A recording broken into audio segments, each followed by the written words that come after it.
Okay. Well, I hope you're enjoying how the talks are kind of flowing together. I think it's working out really well. We are ready for our next speaker, and her name is Katie Coyne. She's with the Asakura Robinson Company. She founded My Creek ATX, and she's going to tell you about that. She's also going to talk about green alleyways. She has a dual master's of science degrees at University of Texas, the community regional planning and sustainable design. She's a planner, so I think she's going to give us a lot of great insights and tell us about some of her projects. So please welcome Katie Coyne.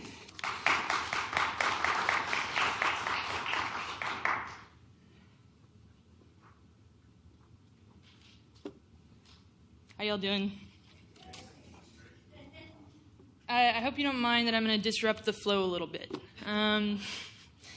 So I think that you guys have had a really wonderful day probably trying to say how you should do sustainable landscapes. But I'm going to try to challenge you to think differently about sustainable landscapes. So as an undergraduate ecology student, I was about as wide-eyed as they come. I loved learning and exploring all the ways ecological systems interacted, and spent the latter half of my time there immersed in either the Gulf of Mexico or swamps in North Florida.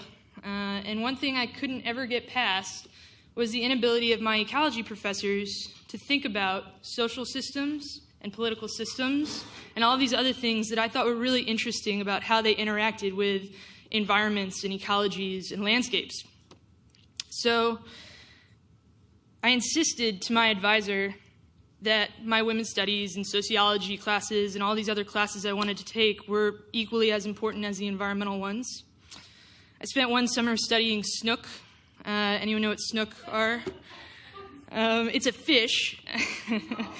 And so that was undergrad. And I was trying to figure out if snook, bear with me while I tell this anecdote about fish.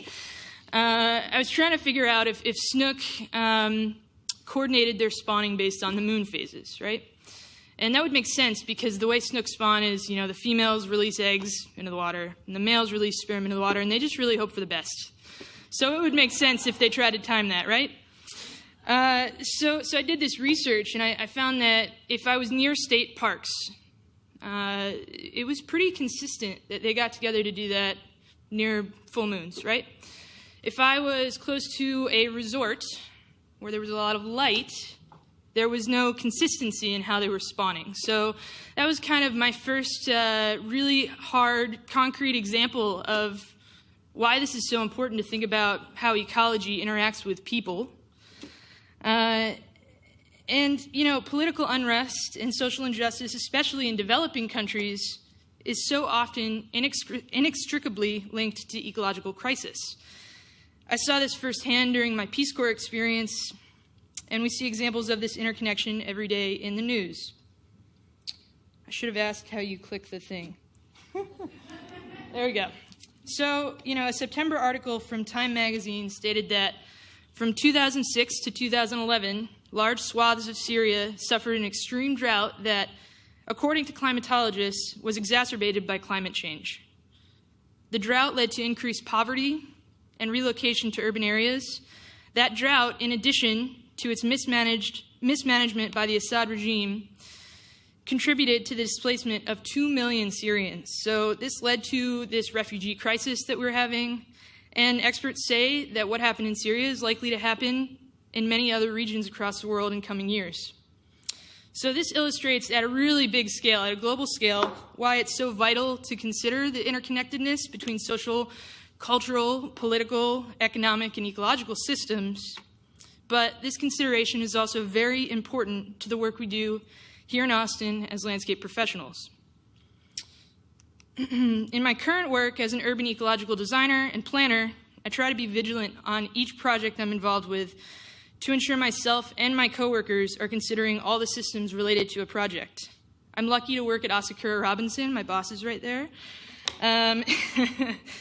And that's because we work on planning urban design and landscape architecture work, but we really attempt to strengthen environments, positively impact communities, through innovation, engagement, stewardship, and a really integrated design process. So we strive to promote the interdisciplinary thinking that drives socially and ecologically resilient work. Collaboration is really important to this process. My coworkers will have very different insight into the systems at play in each project.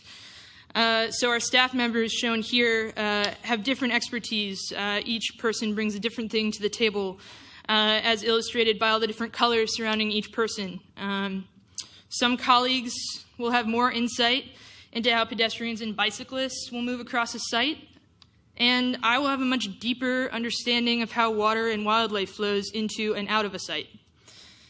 Most of us still experience the effects of a childhood education system that separates social science and science, which continues to manifest in higher education when you have to pick a degree that only focuses on one thing.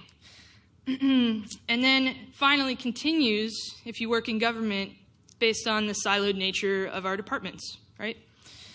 So I also have to say here, too, we have this collaborative work environment in our office that's really effective at trying to think about all these different systems at play in our projects, but it's also really important that we continue to do engagement with communities who otherwise we wouldn't understand the systems at play that affect their lives. So we do a lot of public engagement in our planning work. So I plan to speak about 3 projects, and they all relate to landscape at various scales. But what I really want to focus on most is how these projects, a Gulf Coast restoration project, an Austin-based creek initiative, and a Green Alley project actually do one thing very well. They all consider various social or ecological systems and integrate those considerations into planning and design. My first case study is a project where I've been tasked to recommend strategies and designs to restore coastal marsh on the Gulf. The way I approached this project was heavily influenced by historic examples of transects. So does anyone know who Ian McHarg is? So he's kind of the father of ecological planning. And so his transect is on the top, and he kind of pioneered this concept of the transect, and he identifies all the ecological systems in a coastal dune system. So he looks at vegetative communities. He provides a section showing relative elevations. He identifies important variables throughout the system, such as sand movement, salt spray, soil salinity, all these things that we think about on a regular basis if we're in a coastal system. Pretty much anything that you would need to know through the lens of ecology, right? The second one, Patrick Geddes, also uses a transect, but he looks at what he calls the Valley Plan for Civilization. So now he's looking through an economic lens at different jobs that you might see along this transect in a valley, in a rural area. Finally, Andres Duani is someone who kind of brought the concept of new urbanism to the forefront, and there are a lot of manifestations of that in how we plan in Austin. And the bottom transect shows how from a rural to urban core, there's a gradient of urban form, right? This one I put in just because it's awesome. So these are part of a series called Oyster Texture, and they were part of the 2010 Rising Currents exhibition at the Museum of Modern Art. So now we've moved beyond and are constantly influenced by those historic examples of transects, and people are now using these things to make these complex diagrams or illustrative drawings, and this was actually shown at the Museum of Modern Art. And this is a really great example of looking at all different systems interacting. They have illustrated industry, different land uses, the marine science side, so these are modeling oysters in this area.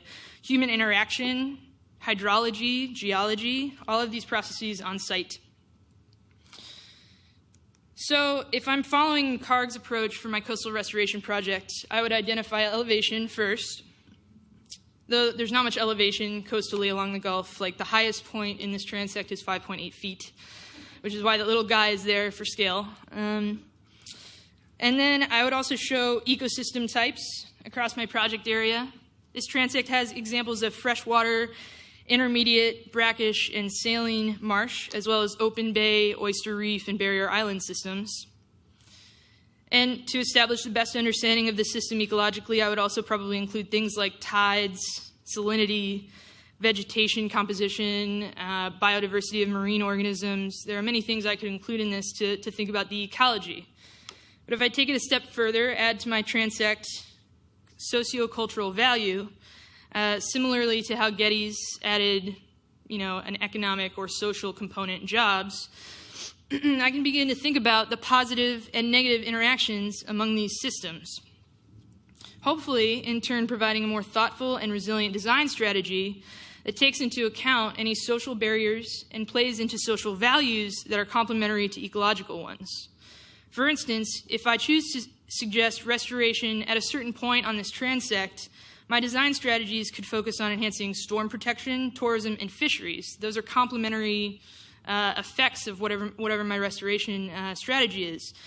But more importantly, I can also be aware that some design intervention may conflict and negatively affect some of those sociocultural factors. So if I say I want more fresh water to be diverted in this point in the marsh, that's going to affect oyster fisheries, it's going to affect sediment, it's going to affect the vegetative composition in that area. It also goes without saying that I've included oil and gas industry on here in an unbiased way, but that pretty much always is going to conflict with ecological restoration, so it is important to understand where that's occurring so that I can plan for that in my design strategy. So this could get even more complicated. I could start adding politics to it, and that's the difficulty of what I'm asking you to do. It's already overwhelming at times to try to be cognizant of all the ecological components of a site, and as humans we want to simplify things, not further complicate them, but I really believe that this holistic strategy that I'm asking you to start thinking about is just too important to ignore. My second case study focuses on creeks in Austin. When I started work on my thesis project in the Planning and Sustainable Design departments at UT Austin, I wanted to understand how people in Austin perceived creeks, which led me to the question, how do people value creeks? So it's probably obvious to you guys at this point how I value creeks. I visualize this gradient of systems and this constant balance of ecological, social, cultural, economic, and historical values. You're going to get really tired of hearing that list of values. Sorry. At each point along the gradient from Austin city center, where we are, to our outskirts, there are so many systems at play that are providing varying levels of services to us. So this is evident in this transect that shows how land use and density changes over this gradient. Each photo shows a completely different aesthetic of creeks in Austin. And then, I know it's kind of hard to see, but the chart illustrates that there's this hypothetical balance between all of those values that I like to think about when it comes to creeks. Urban creeks, when managed well, increase property taxes, thereby bolstering economic development of the city. In some ways, they also promote more gentrification pressure when improved. I see creeks in the urban core not as areas void of nature, despite their lower levels of ecological functioning, but as opportunities to connect urbanites to ecological systems. We are lucky in Austin in that we do not even need to leave downtown to experience Waller Creek or Shoal Creek. For those of us who spend most of our time in the midst of Austin's downtown, they're a daily reminder of the larger systems that we're a part of. In the urban periphery, creeks provide various values. Creeks like this have often been managed for practicality, right? So, Boggy Creek, for instance, has, especially in the lower reaches, been managed for flood control. And so there are economic, health, and social values to that, right? So you see this photo of Boggy Creek that's lined with gabion walls.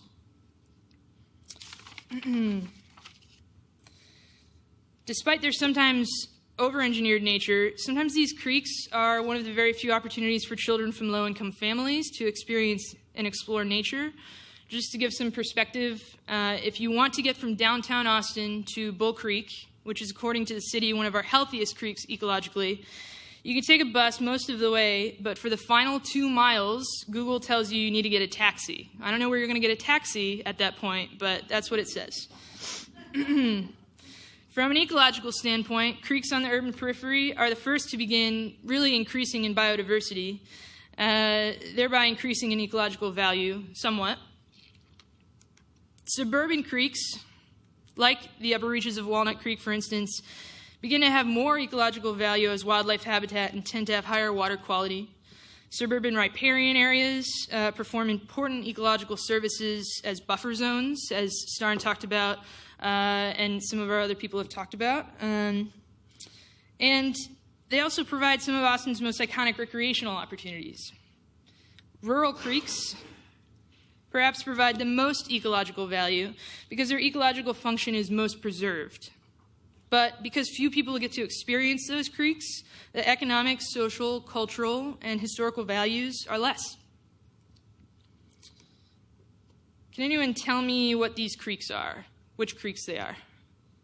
I'll start with the upper left. That one should be easy. That's boggy. What about the bottom right?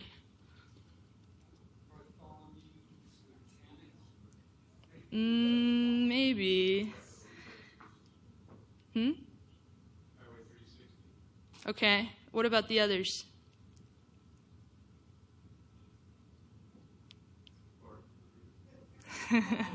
So, okay, this is kind of a trick question, actually, and I'm sorry I did that to you. These are all boggy or a tributary to boggy. And the reason why I wanted to do that is because I've talked about 4 different creeks in my transect here, the urban periphery, suburban, and rural. But we also have to remember that even within one creek system, we have so many different systems at play and so many different types of value that they're providing at different points. So, all right. So just actually, let me go back to that. When I was doing my thesis research, kind of an interesting story. I was interviewing someone who lived right on Boggy Creek, kind of where the bottom left photo is, in that area. And she said that her mother had lived there for 20 years and that her kids, who were, under 10, played in the creek weekly, and it was a great resource for them. And then somehow it came up that her kids also played baseball at Parque Zaragoza, and they go to the community center all the time. And I said, oh, that's great. Yeah, right by Boggy Creek. And she had no idea until that moment that that was the same creek. So, no judgment, but that is why I'm doing this project that I'm about to talk about. So, before I get into that, I also wanted to know how managers thought about creeks, right?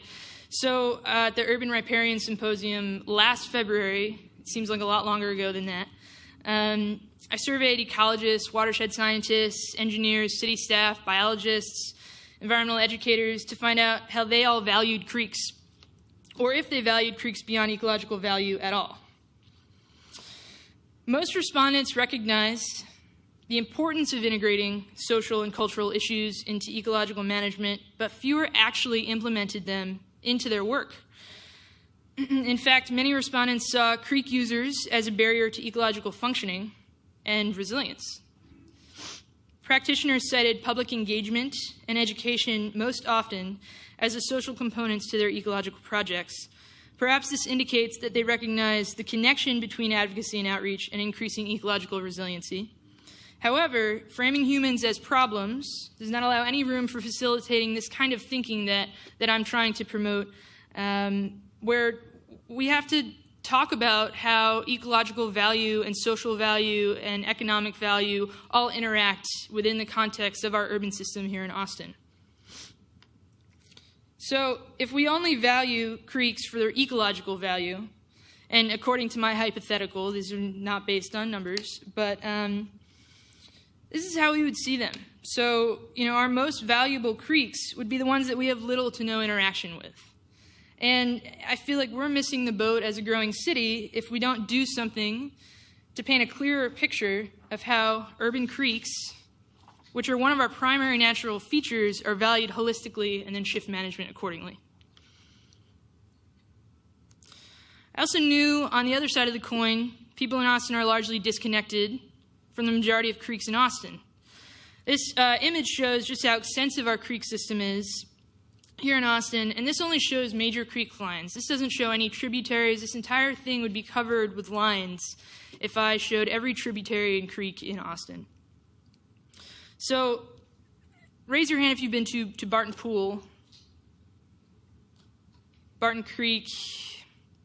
Raise your hand if you know what the closest creek to your house is. Okay, so I think that you're a biased sample, because if I ask most people, and I'm glad, because that means that you are more connected to these systems than you should be because you're landscape professionals. But if we ask most people those same questions, I think the answers could be very different. And, you know, even I am guilty of driving over a creek or driving by a creek every day and not really acknowledging that I'm doing that, and not even knowing that, oh, you know, that place I've been driving by for the last year actually has a creek right behind it. So that's something that this project that I'm about to talk about is trying to remedy. So my Creek ATX came about because I'm passionate about reconnecting people with the environment around us and believe the project could become a resource to promote holistic creek management. So I hope this project would help us center our communities on creeks rather than hide them behind parking garages. And the vision was to create a website and app that better connected Austinites to each other and the environmental systems around them, and better inform management of creeks throughout the city. I wanted to provide one place to find social media posts about creeks, USGS flow rate data, watersheds ecology scores, maps, and results from creek user surveys. I also thought that by aggregating all of this information and by gathering more information from users of the site, excuse me, about how they value creeks socially, culturally, economically, and ecologically, that information could provide managers and advocates of creeks the context necessary to integrate a more holistic approach to management. I knew there was precedent for this type of website. So has anyone seen this Find Your Park site? It's a National Park Service thing. And they recently released this, and basically what it is, you can still find all the same information about your park, but it also streams in any social media posts about that park. You can see what other people are saying about your park. And it's definitely aimed at trying to get younger generations more connected to the environment and our park systems. A similar concept is Cali Parks. California State Parks is doing pretty much the same thing, but just specific to California. And the thing is, I know this information is out there for Austin. So my favorite creek is Bull Creek, which, don't take offense if it's not your favorite, and your favorite's like, oh, Boggy, it's in my backyard. But Bull Creek is gorgeous, and that's where I go hiking. So, for instance, Bull Creek, Greenbelt Park, and you know, people are posting all the time about what they think about the creek. Photos of what they're doing at the creek with their kids and their family. On Twitter, posting beautiful videos of crazy flooding, beautiful videos of waterfalls, and also commenting, and same with Instagram. So we have all this information and all of these people talking about creeks, but we're not using it, and we're not able to really tap into that as users or as managers. So the other thing is, when I want to use creeks, I know where to find information about how much water is flowing in the creek. I know if I'm going to be able to sit in it, swim in it, or drown in it. And I know most people don't know where this information is. And even if they do find the USGS streamflow data, I can't imagine that, you know, one of your 13-year-old daughters is going to look up what cubic feet per second is before she goes swimming. And honestly, I probably wouldn't either. Before I was an ecologist, I probably wouldn't either. So, you know, it's also taking all this information that isn't really in a format that is consumable by the public, and putting it in a format that can connect people to these systems for practical reasons, but also hopefully for you know, more stewardship. So my first step was to organize an advisory committee made up of stakeholders from city departments, environmental and tech nonprofits, and a private sponsor, Asakura Robinson, where I work. We held numerous meetings establishing goals and obstacles most prevalent in creek advocacy. And we came up with 3 themes that we thought were really important to what we were doing if we were going to gather. These were three things that we wanted to focus on. So we all agreed that the website would be a valuable resource for people in the community to better connect them to creeks. We also all agreed that we needed more equitable engagement. And that's even coming from, maybe I shouldn't say this is coming from organizations that are doing work in specific communities, but recognize that there are other communities that don't have anyone advocating for their creeks who live in that community. And then third, we needed an organization that was more of an overarching creek advocate. We have a lot of organizations that are specific to one creek, and not anyone that can facilitate collaboration between all of those nonprofits and the city and the public. So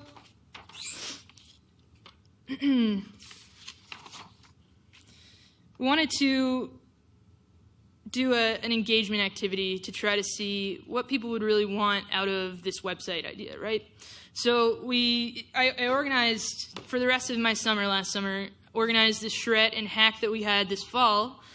And in that process, I found that hackathons are really wonderful, and the tech community is amazing, but they're really less useful for a product that can go live right afterward, and here's your website, than they are at getting people really excited and coming up with some really good ideas. So we combined a public engagement session and a more technical hackathon.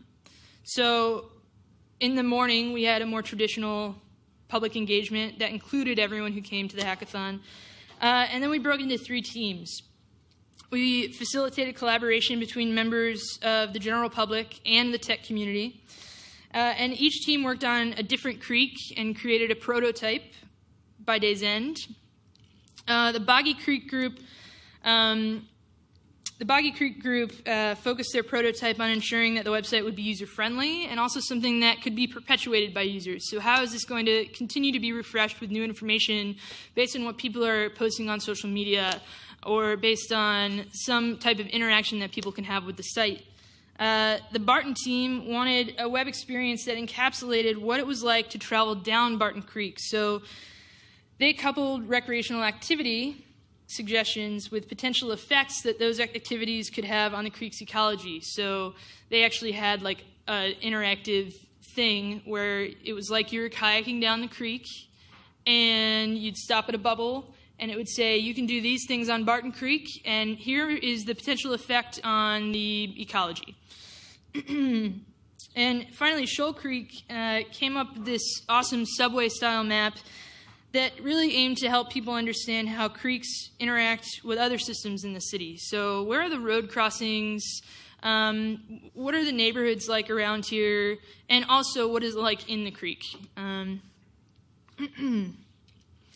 So later this month, we hope to gain the partnership of a fiscal agent, and we'll begin applying for grant funding to help complete our goals of web development, equitable engagement, and efficient collaboration among advocates. If you're interested in becoming involved in the project or being part of our advisory committee, just let me know. So I'm going to finish up by talking about a small-scale project. And despite its limited physical range, a single alley, the Green Alley demonstration project I worked on in 2014 was heavily influenced by larger systems. Our initial site visit affirmed some of our assumptions.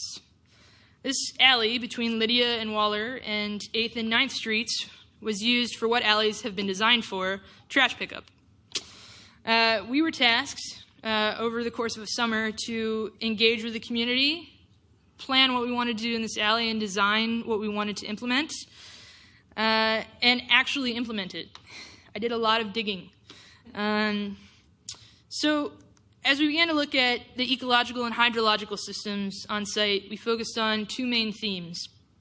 We noted that as a pilot project, if this could promote future green alley projects, a system of linear habitat corridors could be created in what is now a stark system of underutilized alleys. So we focused on providing habitat for insects, bees, and butterflies on our final designs, which involved these habitat boxes. And we also provided some fruit-producing and food-producing plants, so that this was also a resource for the community, and that's something that they wanted. And we also noted that our alley happened to fall on a high point between two creek sheds. And so in our final designs, we alluded to that. And so if water fell on the west side of the alley, it was going to Waller Creek, and if water fell on the east side of the alley, it was going to a small tributary and then into the Colorado. And so that made its way into our final design as well. Prior to engagement, all the planners on the team were quick to point out that this neighborhood was in major transition. Historically, the neighborhood was predominantly Hispanic or Latino, with a tight-knit community drawn even closer by the Our Lady of Guadalupe Catholic Church. So through extensive engagement, we found out that about half the houses had changed ownership in more recent years, and the community had begun to shift in identity. However, the Salas sisters, pictured in the top two left photos, remained and proved to be prominent influences of culture and historical value in our design process. Two sisters who had recently lost their third sister. They'd lived on the alley since they were born over 80 years ago. And because of their inspiration, we actually ended up naming the alley Callejon Tres Hermanas, or Three Sisters Alley, as a tribute to the sisters and the history and identity of their community. So by telling you about these three projects, I hope I've convinced you to at least think about the importance of integrating an interdisciplinary process into the work that you do in Austin as landscape professionals. And please feel free to contact me or talk to me after or ask questions right now. Thanks.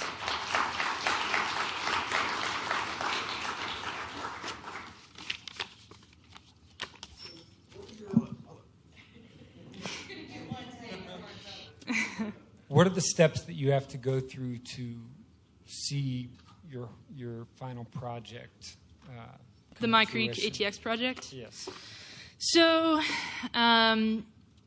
we're not a nonprofit, so we can't apply for grant funding, which is why we're trying to get a nonprofit in town, which shall not be named yet, to be our financial agent, so that they'll handle the money coming in, and then we are allowed to use it within the bounds of the proposal that we presented as the grant proposal. And once that happens, we'll be able to fund at least a pilot phase of web development. So really, I think that's the biggest obstacle. We also have Open Austin on our advisory committee. And is anyone familiar with Open Austin? They're an awesome resource, and it's a volunteer-based group that basically they do civic hacking. So the ATX Hack for Change, for instance, is a big event that they do every year. And what they do is they choose projects that are going to make the community a better place, that make data more accessible. And that's very much so what we want to do as part of the My Creek ATX project. So that is a slow process, though, because it's volunteer-based, and that's something that if we're unable to get funding to pay for a consultant to develop the site, then we'll continue to work with them to try to do it slowly.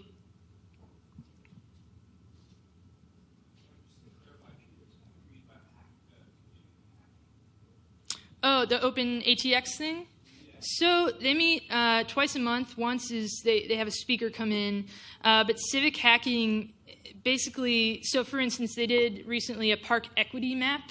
So they mapped all the parks, the acreage of the parks, and the resources of parks in Austin. And you can look by council district. And then they gave it equity scores based on the income and the availability and acreage of park space. So they do things like that where they're taking data that is publicly available and turning it into something that can be used by the community. And then they also work with many city departments to try to make data that isn't available open source. Anything else? Fiji, which I hate saying because then everyone's like, oh, that must have been nice. Yeah.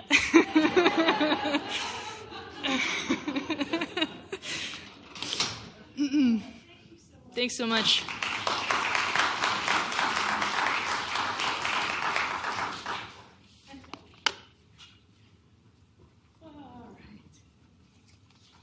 Just wonderful. Thank you so much. That was very inspiring and different than our other talks today, and that was really great. I really liked that.